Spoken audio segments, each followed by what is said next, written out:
Welcome to MMA Fancast. My name is Luke Basin. I am honored to have Timbo Slice on the show. Timbo, welcome to the show. You are coming. Thank you. Glad to be on. It's always a pleasure. It's great having you on the show.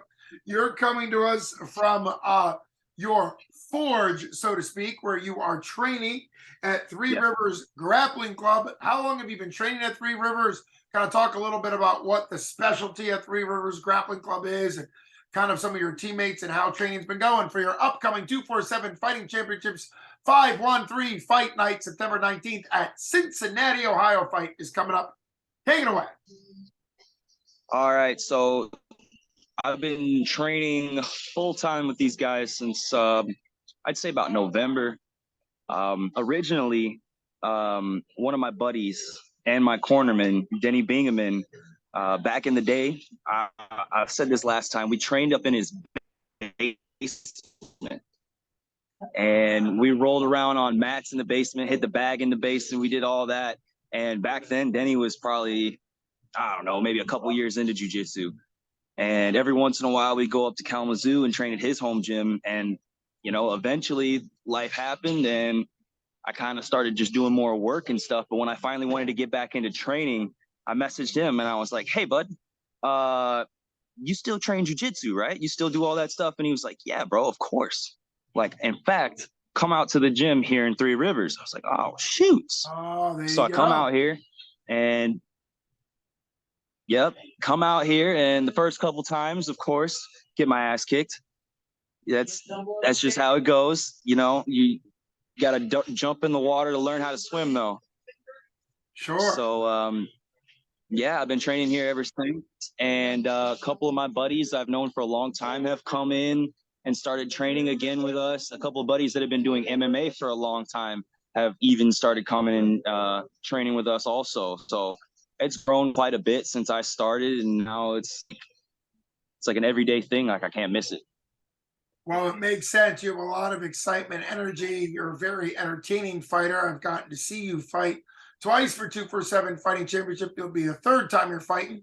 Your debut was a tough decision loss, but you made it all the way to a decision. And then talk to us a little bit. Back in April 15th, you defeated your opponent.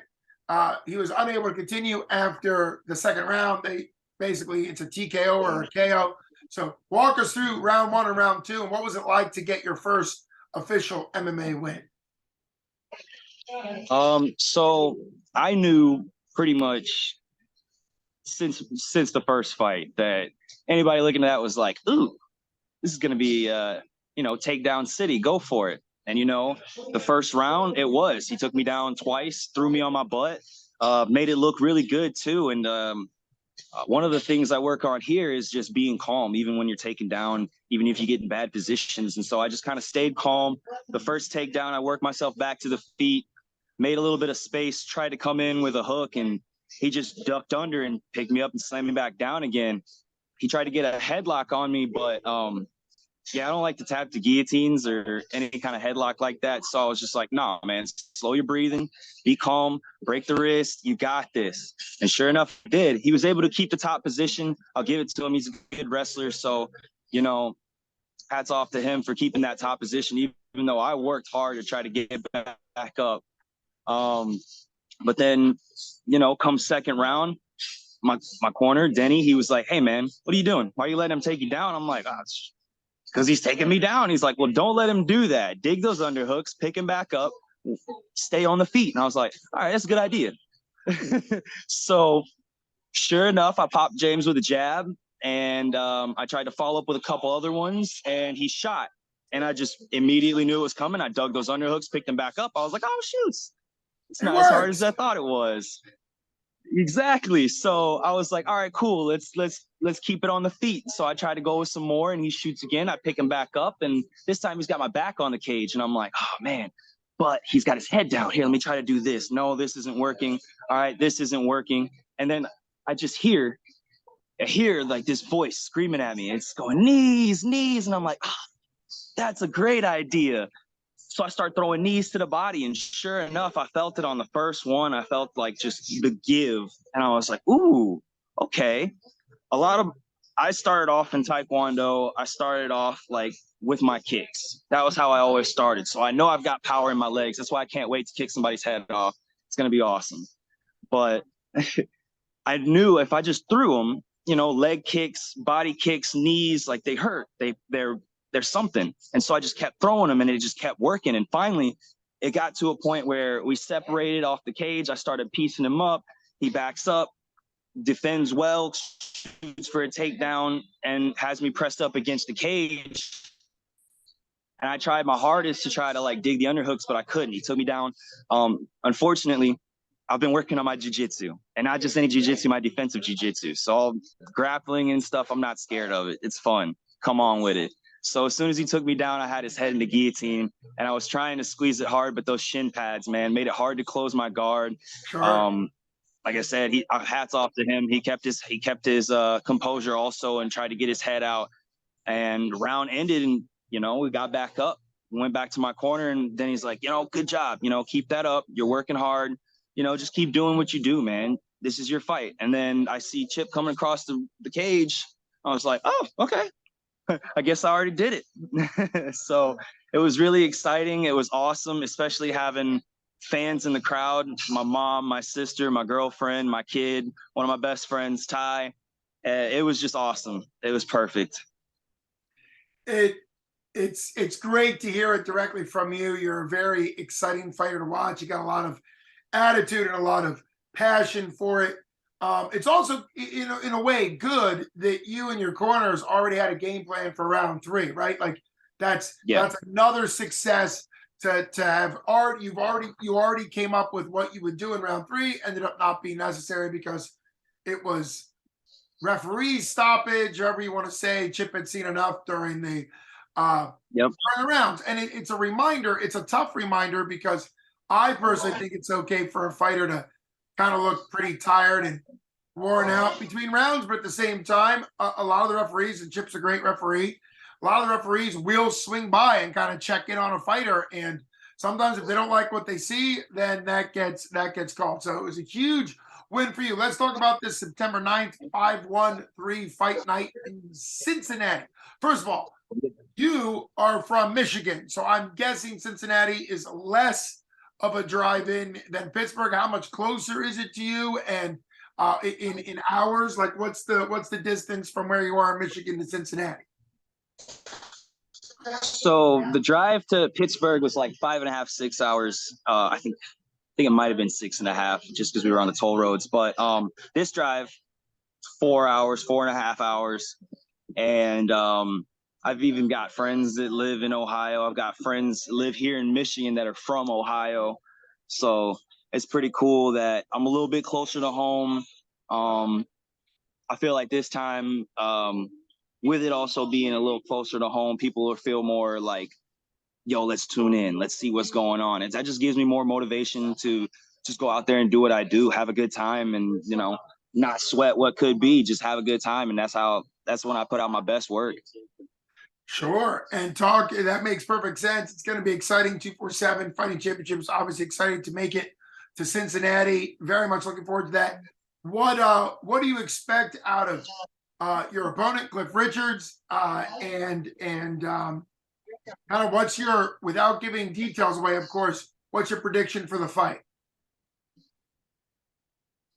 Well, I know he said that he likes to pressure, and he said he's got a game plan of what he wants to do, and he said he understands what I'm gonna do. I don't know. Like he said, I'm a freestyle fighter, so you never know what you're gonna get. Especially with, like I said, this more motivation just to have fun. Like you never know. So I'm gonna say, just like last time, we'll see what the first round holds. Okay. We'll see what it gives us. And then after that second round, I can see us developing kind of a strategy, what I need to do. And like I say, I've been working my grappling. So if he wants to go there, that's cool too. But I'm thinking he's going to want to have fun too. So he's not just going to immediately just go for the takedown and try to sit on top of me. He's gonna want to throw some punches. He's gonna want to, he's gonna want to beat on me. That's where you have fun. And so I'm expecting excitement. I'm expecting like the first round to just like get everybody like, oh, what's coming next? And the second round is the answer. I'm sure it will. He said that you guys are both Marines, so he respects you, and obviously it's going to be a great fight. But the other thing that was kind of cool, having Cliff already on for the interview, and people should watch both interviews because it's always fun to watch interviews of opponents. But it's kind of cool how you guys have decided to make it about the fight. There doesn't need to be threats or, sort of trash talking. It's going to be a great fight. Both of you guys think you can win, and I would say both of you guys can win. It depends on who actually does, right? You don't want to be fighting somebody who you're going to beat 100 out of 100 times. He doesn't want to fight a guy he's going to beat 100 out of 100 times. So therefore, that's why people tune in for the fight. So I'm excited for it. I know he's excited for it. You're excited for it. And this is starting.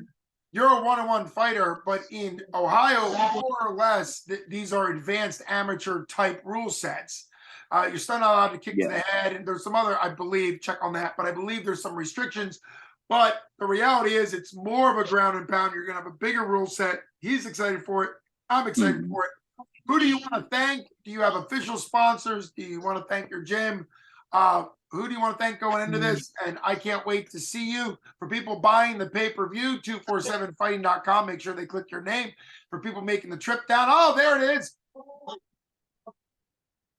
Yep, these is who I want to thank. These guys right here. Every day that I show up and they show up, we get some good rounds. They teach me something about myself, and I learned something more about myself off like just rolling with these guys. They push me, they motivate me. These are the guys I want to thank. I don't have any sponsors yet, so if there's any sponsors out there that like the name Timbo Slice and a face like this on their merch, I'm here.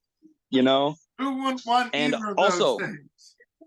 Exactly. Also, September 9th. I know September 10th is his birthday, but September 9th is my kid's birthday. So we're singing happy birthday after the night. That's how it's going to be. That is very exciting, and you're right. Okay, so your kid is turning how old on your fight? 5 years old. 5. What a wonderful thing. 5 years old on your fight. Hopefully, I'll be interviewing you as the victor because I get to do that, and you can sing "Happy Birthday" to your 5-year-old. That'll be wonderful. And obviously, your opponent Cliff Richards turning 34 the next day, so very exciting. It's birthday season. Thank you so much for coming back on the show. You've been listening to Luke Mason for MMA Fancast with the one, the only Timbo Slice. Thanks so much. Come see him live. 247 Fighting Championship, 513 Fight Night, Cincinnati, Ohio. Thanks so much, bud. Thank you, Luke. You have a good one. You got it, brother. All right. Bye-bye.